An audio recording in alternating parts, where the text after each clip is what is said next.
Voici l'histoire du prophète Joseph Ayo Babalola, souvent appelé Babalola, une figure majeure du christianisme au Nigeria. Histoire du prophète Babalola. Nom complet, Joseph Ayo Babalola. Date de naissance, 25 avril 1904.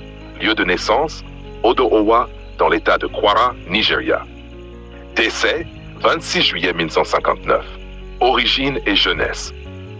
Joseph Ayo Babalola est né dans une famille chrétienne anglicane.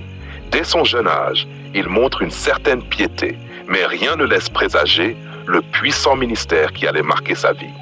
Il a travaillé comme conducteur de rouleau compresseur pour le département des travaux publics, Public Works Department, du Nigeria.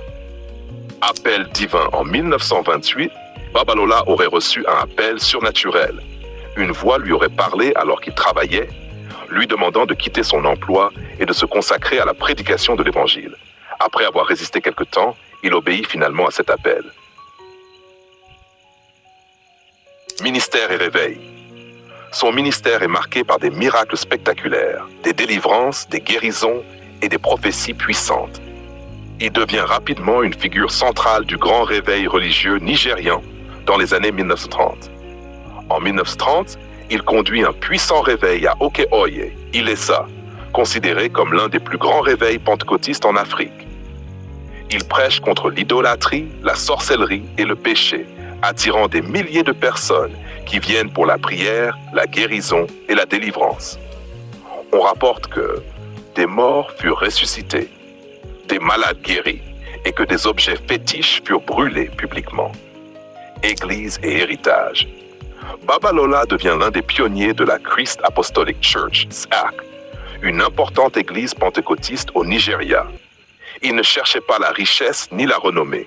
Il vivait dans la prière, le jeûne et l'humilité. Il est décédé en 1959 à l'âge de 55 ans, mais son influence reste immense dans le monde chrétien africain. Beaucoup le considèrent comme un prophète authentique et puissant, envoyé pour réveiller l'Afrique spirituellement. Héritage spirituel. De nombreuses branches de la CAC et autres églises de réveil revendiquent son héritage spirituel. Des pèlerinages sont encore faits aujourd'hui à Oke-Oye et à Odo-Owa, sa ville natale. Son nom est souvent invoqué en lien avec les réveils spirituels, les miracles et l'autorité prophétique.